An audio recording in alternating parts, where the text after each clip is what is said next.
हाय दोस्तों, नमस्कार। स्वागत है आप सभी का आपके अपने YouTube channel present education and competition में। कैसे हैं आप सभी लोग?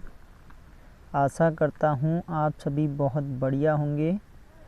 तो चलिए एक बार फिर स्वागत है आपके अपने YouTube class present education and competition में।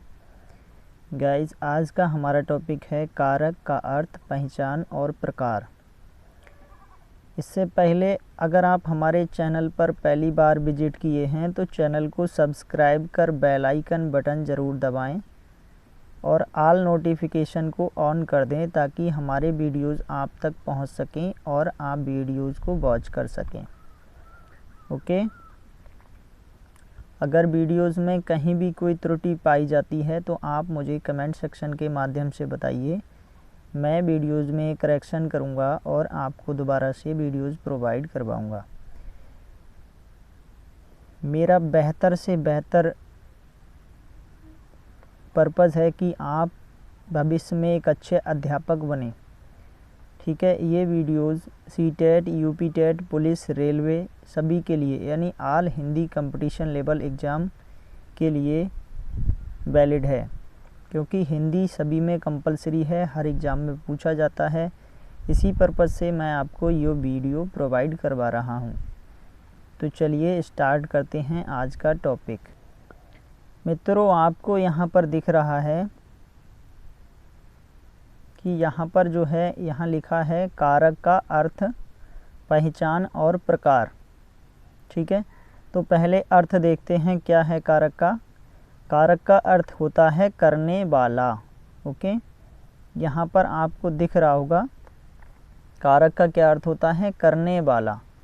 इसमें पहली डेफिनेशन मैंने दी है आपको, क्रियाया जनकत्वम कारकम। 1 नंबर पे देखिए, क्रियाया जनकत्वम कारकम, यानी कि क्रिया का जनक जो होता है वो आपका कारक कहलाता है।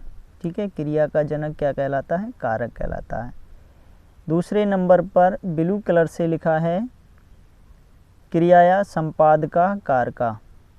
ठीक है, क्रियाया संपादका कारकम, यानी क्रिया का जो संपादक होता है, जिसके माध्यम से क्रिया को संपादन किया जाता है, वो आपका क्या होता है, आपका कारक कहलाता है। तीसरे नंबर पे आपको ब्लैक कलर से राइट किया दिख रहा होगा, एन बिना क्रियाया निर्वाहो ना भवति। एन बिना क्रियाया निर्वाहो ना भवति सा कारकम, यानी एन बिना, जिसके बिना क्रिया का निर्वाह ना भवति नहीं होता है, सा कारकम, वह कारक कहलाता है। ओके, आप समझ गए होंगे कि जिसके बिना क्रिया का निर्वाह नहीं हो सकता वह क्या है, कारक कहलाता है। चौथे नंबर पर आज आपको दिख रहा होगा ब्लू कलर से लिखा है यहाँ पर, ये चौथा नंबर, इसमें आपको दिख रहा है करोतेति कारकम। करोतेति कारकम यानी करने वाला ही कारक कहलाता है। ठीक है, तो ये विभिन्न प्रकार से हम कारक को परिभाषित कर सकते हैं। ओके गाइस, अब देखिएगा, अब हम इसको देखते हैं पहचान तथा प्रकार को आगे बढ़ाते हैं। ये देखिए, यहाँ पर आपको दिख रहा है पहचान तथा प्रकार। इसमें आपको दिख रहा है नीचे एक साइड में, यहाँ पर ये आपका 1 विभक्ति, 2 कारक और 3 कारक चिन्ह। ओके, तो जो है सबसे पहले हमारा कौन सा कारक होता है, कर्ता कारक होता है, यानी किसी कार्य को करने वाला क्या कहलाता है, कर्ता कहलाता है, जिसका चिन्ह होता है ने। ठीक है, जैसे राम ने पढ़ा, श्याम ने खाया, तो ने किसने खाया, श्याम ने। श्याम ने वाक्य में कर्ता कौन हो गया, श्याम हो गया। ठीक है, कभी कभी कारक चिन्ह गायब रहता है, जिसे हम लोप कहते हैं, लोप रहता है कभी कभी कारक चिन्ह। तो होता है वह बाजार जाता है, तो वह क्या है, एक सर्वनाम शब्द है। ठीक है, लेकिन हम इसमें नाम ले लेते हैं, मैं बाजार गया, तो मैं क्या है, मैं भी सर्वनाम शब्द है, लेकिन मैं क्या हूँ, मैं एक कर्ता हूँ। ठीक है, क्योंकि मेरे द्वारा बाजार जाया जा रहा है। ठीक है, अब चलते हैं सेकेंड नंबर पर। तो यहाँ कर्ता कारक में चिन्ह तो आपका ने हो जाता है, और इसमें प्रथमा विभक्ति प्रयोग होती है। ठीक, अगर आपसे पूछा जाए कर्ता कारक में कौन सी विभक्ति होती है तो आप प्रथमा विभक्ति ही लगाएंगे और कारक चिन्ह ने होता है। इसके बाद में आपको यहाँ पर दिख रहा होगा ये द्वितीय नंबर पे द्वितीय विभक्ति लिखा है और कर्म कारक, इसका चिन्ह होता है को। ठीक है, कर्ता के द्वारा जो कार्य किया जाता है, कर्ता के द्वारा जो कार्य किया जाता है, जैसे मोहन पढ़ता है, मोहन क्या कर रहा है, पढ़ रहा है। ठीक, मोहन क्या कर रहा है, पढ़ रहा है। तो पढ़ना क्या है, एक पढ़ना एक क्रिया है। अब किसको पढ़ रहा है, यहाँ पर कर्म का लोप है। पुस्तक को पढ़ रहा है, पुस्तक क्या है, यहाँ पर कर्म हो गई और पढ़ना क्या है, एक क्रिया है और मोहन इसमें कर्ता होगा। ठीक है, तो जो यानी कि मैं खाना खा रहा हूँ, तो मैं खाना खा रहा हूँ, मैं खाना खा रहा हूँ वाक्य में मान लीजिए मैं यहाँ खाना खा रहा हूँ, तो मैं खाना खा रहा हूँ में क्या हो जाएगा, मैं क्या हूँ, कर्ता हो गया। ठीक है, खाना क्या है, कर्म हो गया और खाना एक क्रिया है।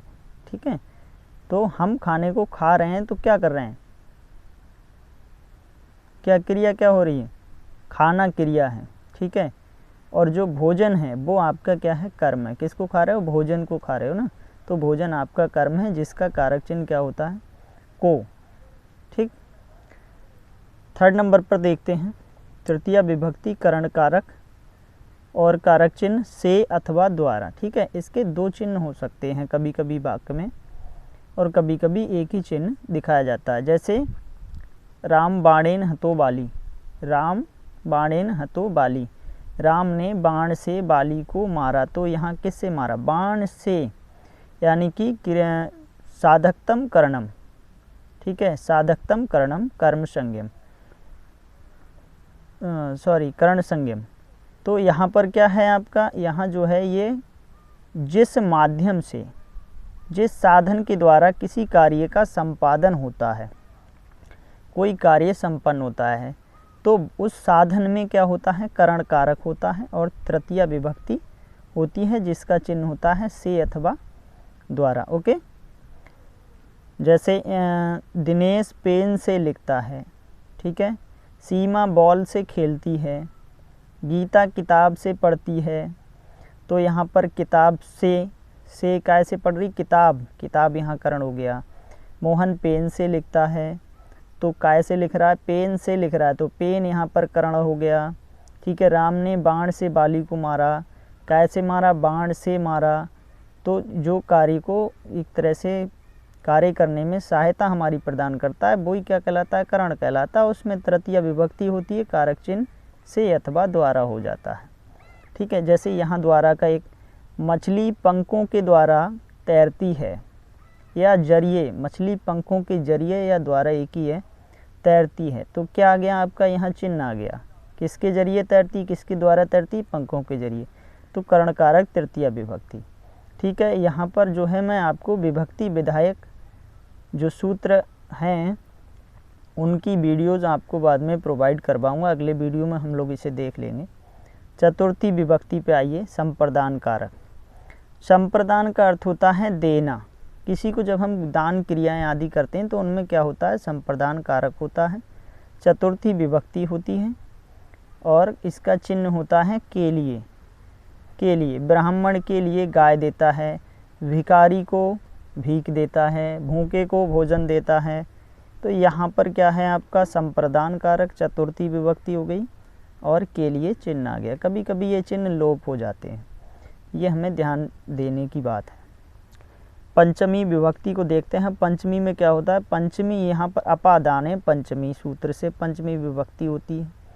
ये जो है से अलग, यहाँ पर अलगाव दर्शाया जा रहा है। जब कोई स्थिर, यहाँ एक सूत्र और भी है, ध्रुवपायपादानम। तो स्थिर स्थान से जब कोई दूसरी वस्तु अलग हो रही होती है वहाँ पर आपका अपादान कारक होता है। बिल्ली छत से कूद पड़ी, वृक्षात पत्रम पतति, वृक्ष से पत्ता गिरता है। इस तरह के एग्जाम्पल जहाँ पर भी कोई ध्रुव से गिरता है, यानी स्थिर स्थान से कोई अलग होता है। मोहन विद्यालय से घर जा रहा है, तो यहाँ पर क्या है आपका अपादान कारक से अलग, यानी अलगाव दर्शा रहा है, पंचमी विभक्ति है। ओके, अब देखिए नेक्स्ट, संबंध कारक, इसकी विभक्ति क्या होती है आपकी, षष्ठी विभक्ति होती है और संबंध को दर्शाता है। ठीक है, काकी के इसके चिन्ह हैं। मोहन के पापा या मोहन के पिताजी बैंक मैनेजर हैं, चिन्ह आ गया के। ठीक है, श्याम की दादी बहुत अच्छी थीं, बहुत अच्छी थीं, श्याम की दादी, श्याम की यानी पहले श्याम आ रहा है, फिर की आ रहा है, फिर दादी आ रहा है, तो श्याम का जो संबंध है वो किसके साथ दर्शा रहा है, दादी के साथ दर्शा रहा है। तो संबंधे षष्ठी सूत्र से यहाँ पर षष्ठी विभक्ति विधायक सूत्र है ये, तो इसमें षष्ठी विभक्ति हो जाएगी, संबंध कारक हो जाएगा और इसके कारक चिन्ह का की के होते हैं। ओके, अब चलते हैं सप्तमी पर।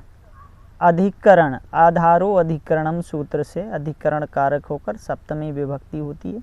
अन्य भी सूत्र हैं सप्तमी के, आपको बता दिए जाएंगे, नेक्स्ट वीडियोज़ में प्रोवाइड करवाऊँगा। फिलहाल तो आप हमारे चैनल से जुड़े रहिए, आपको इसी तरह के लाभदायक और आनंदप्रद वीडियोज़ आपको प्रोवाइड होते रहेंगे। ठीक है, तो सप्तमी जो है आपका, सप्तमी में क्या होता है, सप्तमी विभक्ति का कारक होता है अधिकरण और कारक चिन्ह होता है में पे पर, में पे पर। ठीक है, जब कोई वस्तु किसी के अंदर या किसी के ऊपर होती है तो वहाँ पर क्या होता है, अधिकरण कारक होता है और सप्तमी विभक्ति होती है। गिलास में पानी है, पुस्तक में ज्ञान है, छत पर चारपाई है, ये तमाम एग्जाम्पल हैं, क्या ऊपर या किसी के अंदर होना ही अधिकरण कहलाता है। वृक्ष पर चिड़िया है या बैठी है, ठीक है, किसके ऊपर बैठी है, वृक्ष के, इसलिए यहाँ पर क्या है, अधिकरण कारक और सप्तमी विभक्ति हो जाएगी। में पे पर इसके कारक चिन्ह होते हैं। ओके गाइज, समझ गए होंगे आप। अब चलते हैं संबोधन कारक की तरफ। इसकी कहते हैं, कुछ लोग कहते हैं कि इसकी विभक्ति नहीं होती है, लेकिन नहीं, संबोधन कारक में आपकी प्रथमा विभक्ति हमेशा प्रयोग होती है। ठीक है, संबोधन कारक में प्रथमा विभक्ति होती है। ओके, आपको अगर पूछा जाए संबोधन कारक की कौन सी विभक्ति होती है, तो आप बता सकते हैं संबोधन कारक की प्रथमा विभक्ति होती है। ओके, जिसका कारक चिन्ह होता है हे, भो, अरे, रे, ये आपको यहाँ पर दिख रहा होगा, हे, भो, अरे, रे। ठीक है, संबोधन का अर्थ है सम्यक बोधन। यहाँ पर आप समझ लीजिए, सम्यक, सम्यक धन बोधन, बोधन यानी सम्यक ठीक प्रकार से, बोधन मीन्स पुकारना, आवाज़ देना, किसी को ठीक प्रकार से याद करना, पुकारना, आवाज़ देना ही क्या है, संबोधन है। हम सुबह सुबह क्या कहते हैं, हे भगवान, अरे राम, रे मालिक, इस तरह के शब्दों को हम उच्चारण करते हैं, हे अल्लाह, गॉड, रब, जैसा भी है आपका। ठीक है, तो ये आशा करता हूँ आप समझ गए होंगे कि कारक का अर्थ, पहचान और प्रकार। एक बार फिर से आप इनका जो परिभाषा है यहाँ पर देख सकते हैं, अपनी मेमोरी के लिए स्क्रीनशॉट भी ले सकते हैं। तो आप हमें कमेंट करना ना भूलिएगा, बताइएगा हमें कमेंट के माध्यम से कि कहीं वीडियोज़ में कोई त्रुटि तो नहीं है। ओके, और अपना सुझाव ज़रूर दीजिएगा ताकि हम आपके लिए वीडियोज़ और भी बेहतर प्रोवाइड करवा सकें। और आप किस जगह से देख रहे हैं उस जगह का नाम आप लिखना ना भूलिएगा। ओके गाइज, तो बताइए हमें हमारा छोटा सा प्रयास कैसा लगा। मिलूँगा अगले वीडियो में, तब तक के लिए नमस्कार, जय हिंद, जय भारत।